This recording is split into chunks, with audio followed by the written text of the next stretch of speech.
saludar a Luis Felipe Tillería, candidato presidencial. Luis Felipe, gusto de saludarlo. La última vez, señor Tillería, que tuve el gusto de entrevistarlo fue en el estudio de grabación. ¿Está usted ya en el Ecuador? Porque entendí que estaba fuera del país. ¿Ya está acá en el país, Luis Felipe? Sí, no, Dios mediante, en los próximos días estaré en Ecuador.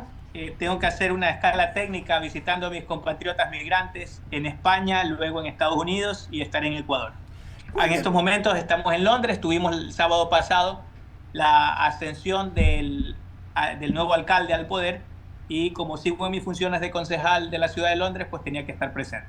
Perfecto. Enhorabuena. Estamos viviendo en el Ecuador horas, tal cual lo voy a decir, porque es textual, no es figurativo, obscuras. Obscuras porque no hay luz. Y no hay luz en todo el Ecuador por la falta de previsión desde el año 83 acá de hacer las cosas como tenían que hacerse. La última vez que conversamos usted y yo, usted me dijo que uno de los temas que quería y creería es darle iniciativa a la actividad privada para resolver este tema. Pero ya ve usted que cuando pasa esto, el Congreso se llena de tonterías y de problemas, comienzan todo lo que, cuando solo se escuchan, o sea, cuando la burocracia y sus adláteres comienzan a escuchar que va a meterse la empresa privada y se les va todo su entrame, se ponen enseguidita al tanto, quieren hacer movilizaciones, en fin. ¿Cómo haría usted de ser presidente? Supongamos, Luis Felipe, que usted gana la presidencia de la República y le toca en mayo del año que viene asumir. ¿Qué es lo que haría primero para resolver el tema de los apagones? Gusto de saludarlo una vez más. Buenos días. Muchas gracias. Sí, recuerdo esa entrevista, pues muy amena. Muchísimas gracias por esta invitación también. Bueno, como algo emergente, nosotros tenemos que rescatar la iniciativa privada. Y no solamente los negocios privados. Obviamente que van a ser importantes, lo vamos a hacer previo cambio constitucional, porque tenemos que hacer varias reformas en ese sentido. Pero contestando su pregunta, ¿cómo lo vamos a hacer inmediatamente? Nosotros tenemos un plan para que eliminemos cualquier cosa que huela a impuestos de la importación de paneles solares. Desde el impuesto a la salida de divisas, IVA, todo. Que sea muy fácil la importación de paneles solares y la financiación de paneles solares. Obviamente yo no creo mucho en que el Estado tiene que intervenir en la economía, así que el Estado simplemente tendrá que dar un aval bancario, una garantía bancaria, para que un ciudadano pueda ir a cualquier banco, endeudarse con ese banco para la instalación de sus paneles solares que los va a importar sin impuestos, los puede instalar en el techo de su casa y ese ciudadano ya, o esa familia, deja de ser parte del problema. Ya no tenemos que preocuparnos como Estado de darle electricidad a esa persona, sino que esa persona se va a abastecer de su propia electricidad y es más, puede ser parte de la solución, ya que cualquier excedente, aunque sea 1 kilovatio, en algo nos ayuda a la red general. Pero esto no solamente tiene que quedarse allí. Nosotros tenemos que cambiar la Constitución y cortarle las garras a la bestia que es el estatismo. Nosotros tenemos que liberalizar la economía y dejar que vengan empresas a competir en el sistema eléctrico. Cuando hablábamos todavía no había estos apagones. Pero otro gallo cantaría si en lugar de, después de 50 años, seguir rezando para que llueva, nosotros hubiésemos diversificado. Y de esto lamentablemente no saben los políticos que nunca han vendido caramelos en la esquina, pero lo saben muy bien nuestros agricultores, nuestros ganaderos, que no hay que poner pues todos los huevos en la misma canasta. Ecuador tiene el potencial de ser un exportador de energía solar. Ecuador tiene el potencial de tener energía eólica en la cordillera de los Andes. ¿Qué pecado es que el día de mañana pueda venir una empresa surcoreana, instalar una central nuclear en el oriente ecuatoriano y distribuir electricidad a Quito, Guayaquil, con un solo reactor nuclear? ¿Qué pecado es que venga una empresa de Islandia y ellos digan, bueno, ustedes tienen, según los estudios, 44 volcanes entre activos e inactivos que pueden generar energía geotérmica, que incluso es más barata la instalación que una hidroeléctrica? ¿Qué pecado es que ellos inviertan y ellos distribuyan su electricidad? Y que un ciudadano puede elegir si quiere energía solar, energía geotérmica, energía hidroeléctrica, gas del Golfo que se convierte en energía y es eficiente en el 40%, o que pueda decir yo quiero energía nuclear, o quiero otra hidroeléctrica pero la administrada por una canadiense, porque allí no hay los sindicalistas que cobran $15,000 y allí los políticos no se están robando la plata. ¿Cuál es el problema de que la gente tenga la opción Claro. de decidir, de elegir? Obviamente, en estos momentos no se puede porque tenemos una constitución en donde la bestia estatista, como le digo yo, es la bestia del hortelano. No invierte ni deja invertir. Luis Felipe, para hacer eso va a necesitar la Asamblea Nacional. ¿Cómo está usted con sus candidatos asambleístas? Porque para poder comenzar a mover esto, tiene necesidad de tener una asamblea a su favor, porque si no, como le pasó al presidente Lazo, le jugaron siempre en contra a todos y no se podía. Y ahora mire que el presidente comenzó al principio en algo que yo llamé el pacto maldito, terminaron cobrándole la factura. ¿Cómo usted llevaría adelante ese proceso para que no lo obstaculicen y pueda llevarlo adelante? Ok, a mediano plazo y para hacer las reformas que necesitamos para ser un país del primer mundo, necesitamos una nueva constitución. Con lo cual, la asamblea actual, voten por quien voten, va a durar máximo un año. ¿Ok? Ok. O sea, en el mediano plazo nosotros vamos a una asamblea nacional constituyente y habrá nuevas elecciones y tendremos una nueva asamblea.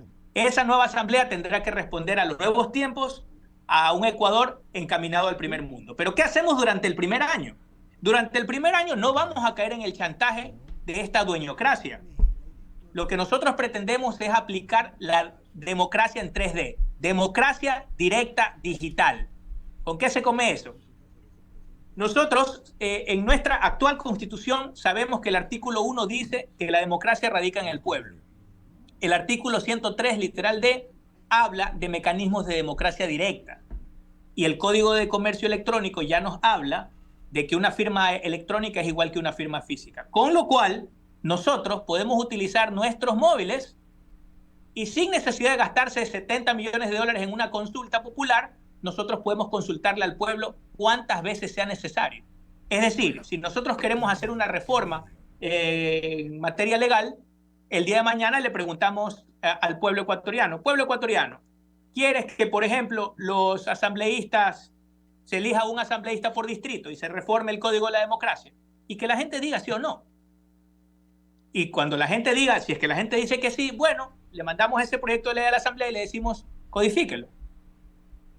Tienen 30 días para hacerlo. Y si no lo hacen, bueno, día 31, muy fácilmente, siguiente pregunta. Pueblo ecuatoriano, ¿quieres que le suspendamos el sueldo porque no te han hecho caso? Ahí verá que en 45 días todos están alineados, porque se trata de ir a servir al pueblo. Lamentablemente han llegado a tal nivel de conchudez que los políticos se creen los dueños de la patria. Lo lamentable es que no se sienten responsables de simplemente ir a administrar, sino que son los dueños.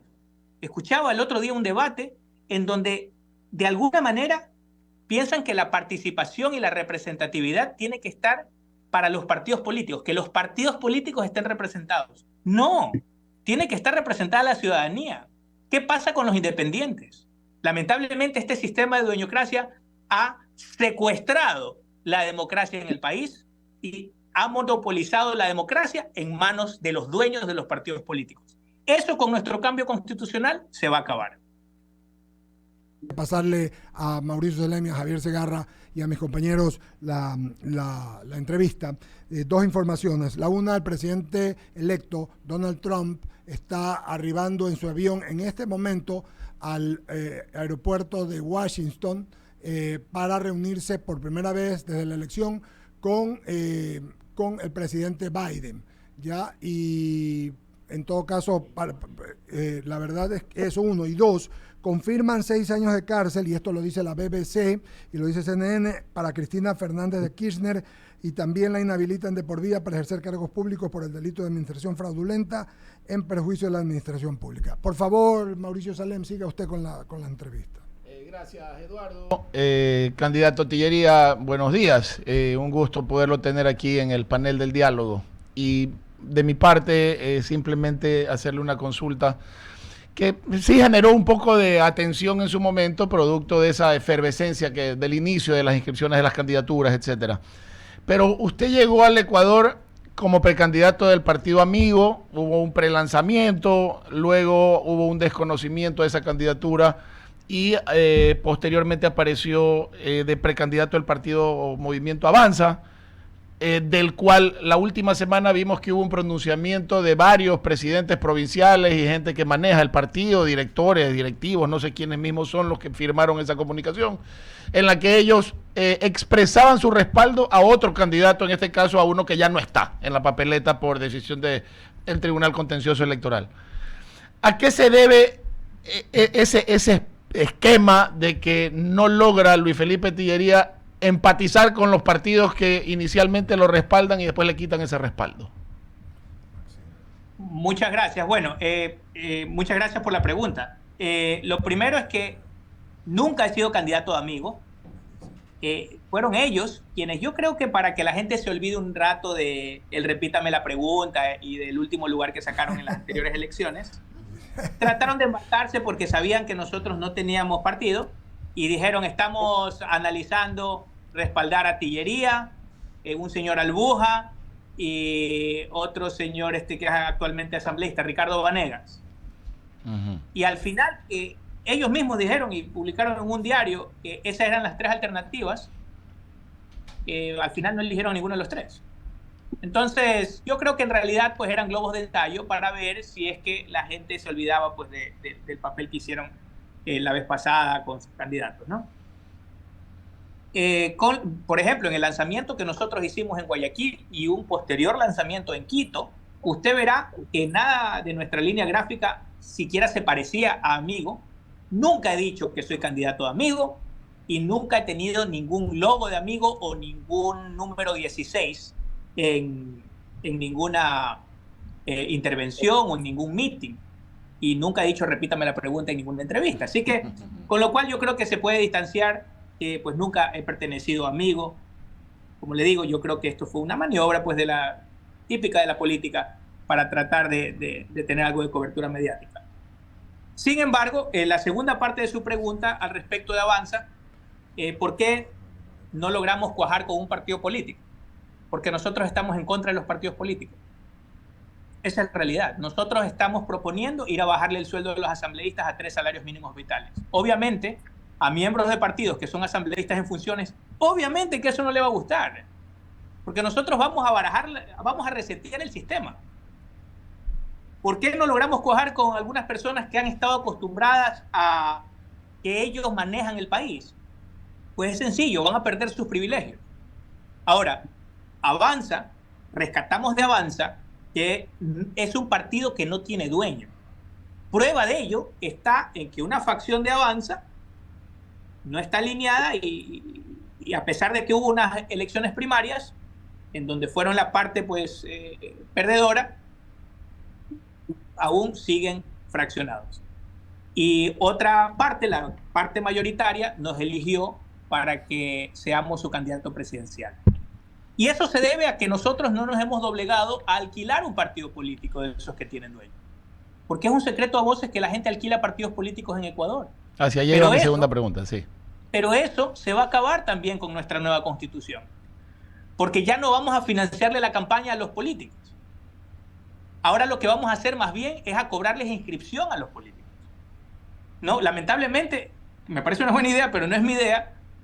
No me estoy inventando el agua tibia. Aquí en la ciudad de Londres, si uno quiere inscribirse para alcalde, uno va y paga 10.000 libras esterlinas de inscripción, aproximadamente $13.000, y se inscribe. Y punto. No tiene que recoger firmas, nada. Si es que saca menos del 5% de votación, pierde sus 10 luquitos. Si saca más, tiene reintegro. Yo les hago una pregunta. ¿Cuántos padres de la patria creen que quedarían en Ecuador si es que hacemos eso? En las últimas seccionales, para darle un dato, hubo 63.000 candidatos. Sí. 63.000 candidatos. Si le cobramos $10.000 de inscripción a cada uno, serían $630 millones.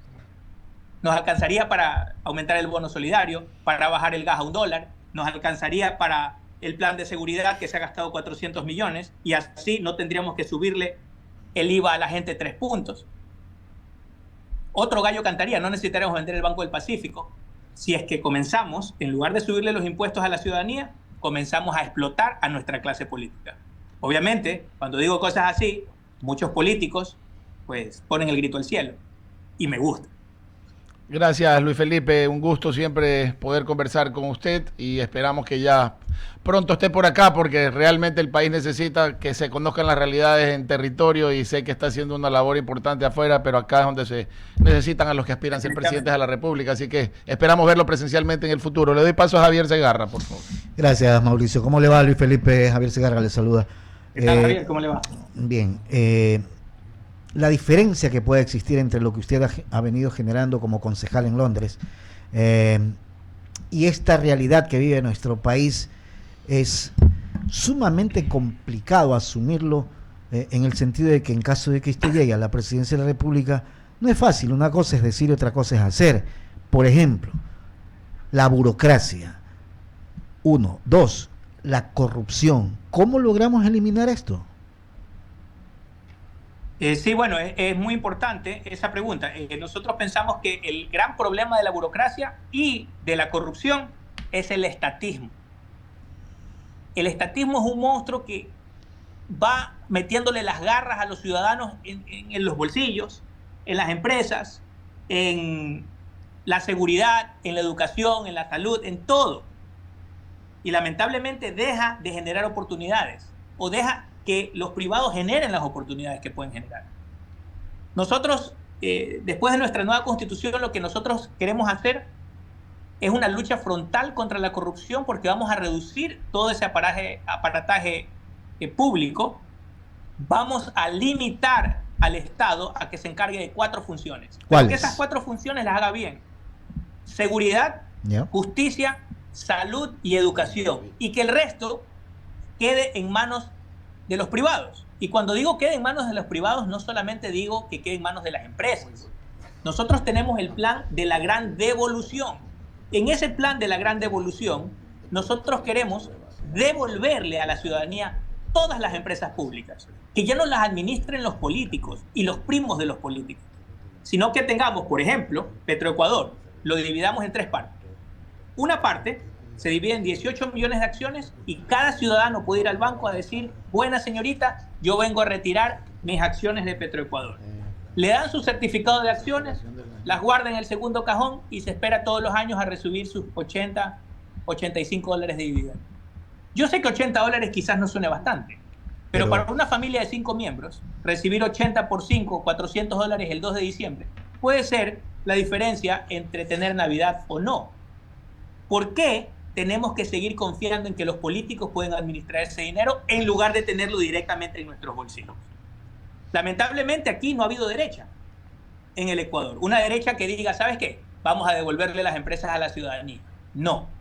Han habido pillos que han sido miembros de un pacto mercantilista entre el estatismo de izquierda que ha repartido el naipe y ellos han abierto la mano como catcher a ver qué contratos sacaban. Eso no es derecha.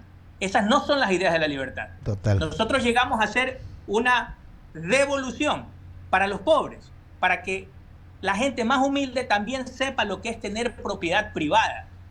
Mi sueño es llegar a alguna casa popular y encontrar una carpetita y que la gente ahí tenga sus 369 certificados de acciones, porque tenemos 369 empresas públicas. El Estado a cada ecuatoriano le cuesta 40.000 millones aproximadamente, dividido para 18 millones, son 2.222 dólares por año. Una familia de 5 miembros está gastándose, promedio, 10. hasta la más pobre, 11.000 dólares al año en el Estado. Eso es lo que nosotros venimos a combatir. Por eso la gente es pobre, porque gasta 11.000 dólares en un Estado obeso, la bestia del hortelano, y por eso sobrevive con 300, 400 dólares. En el momento en que esa familia tenga 369 acciones, si quiere las vende, si quiere las pone como garantía en un banco, si quiere se espera a recibir sus dividendos, si quiere las canjea por la entrada de la Tricimoto, qué sé yo. En el momento en que tengan la propiedad privada, habríamos rescatado al Ecuador del comunismo, del socialismo, de esas ideas de Fidel Castro que solamente generaron pobreza en toda la región. Hace 50 años Latinoamérica representaba el 13% del PIB mundial. Éramos unos players. Lamentablemente ahora representamos como región menos del 2%. Esas ideas a toda Latinoamérica la han empobrecido. Nosotros queremos que Ecuador, así como fue la luz de independencia, hoy sea la luz de la libertad. Digo, ¿es viable todo lo que usted dice? A ver, eso es el estado natural del hombre, es lo más lógico, es lo más fácil. Lo más fácil es que nosotros dejemos, por ejemplo, las empresas hidroeléctricas en manos de los privados. Que cada quien pueda venir e instalarse, algunos 20 hectáreas en el oriente para una comunidad que está alejada, que otra persona venga a invertir en energía eólica, que otra empresa venga a invertir en energía nuclear. Eso es lo normal, porque es un buen negocio. Claro. Lo anormal son las reglas que se inventan en Ecuador para sacar plata. El estado natural del hombre es que usted pueda decirle a algún familiar migrante, oye tío, tú has visto este tractor en Madrid que de segunda mano cuesta 6.000 euros. Tráelo. Bueno, mándamelo a Ecuador y que te lo dejen, aunque sea 20 años viejo, te lo dejen importar, es tu libertad. Pero artificialmente los políticos ecuatorianos se han inventado leyes para decirte, no, es que no puedes traértelo porque está muy viejo, tienes que comprártelo nuevo a Caterpillar, y hacen sus negociados. El estado natural del hombre es que si usted tiene una bananera o se quiere poner una nueva bananera y tiene un socio en Londres, le diga, hermano, ayúdame a conseguir clientes allá. Pero no, se han inventado en Ecuador los cupos. Entonces tú no puedes ni siquiera exportar tu propio banano y conseguirte tus propios clientes. No, el Estado dice, no, hasta aquí nomás puedes producir.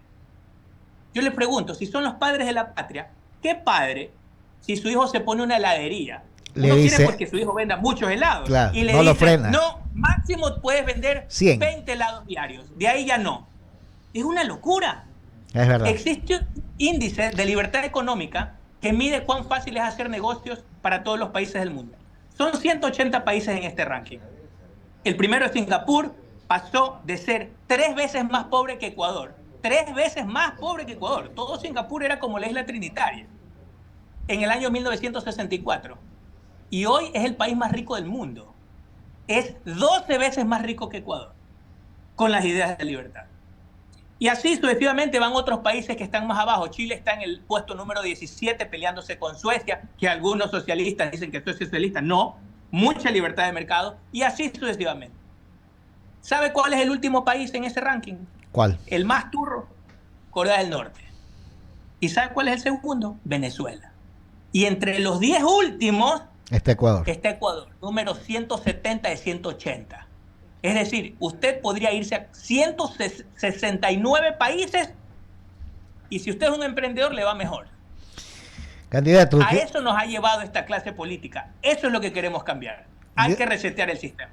Candidato, queremos agradecerle por haber estado con nosotros esta mañana. Habrá tiempo de conversar cuando usted esté acá en territorio ecuatoriano, como decía Mauricio, para vivir la realidad de nuestro país en el sentido de conocer más un poco a la gente. Sin duda, yo sé que tiene conocimiento de los problemas del Ecuador, pero sí lo quisiéramos tener acá en nuestros estudios, por ejemplo, para conversar de muchos otros temas. Sí, a las órdenes. Gracias, un abrazo. Un gusto de saludarlo. Muchas gracias. Muy bien, ahí estuvo el candidato presidencial, Luis Felipe Tillería. Mañana tenemos al señor Henry Cucalón. Ayer estuvo la candidata vicepresidente de él y el viernes viene su compadre, don Jairala Valle. Don JJ. Muy bien.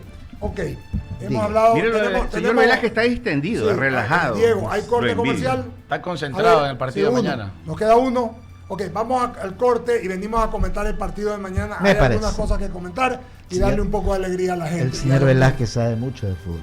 Fue arquero de Luxan. Luque y Santa Rosa. Vamos al corte y regresamos.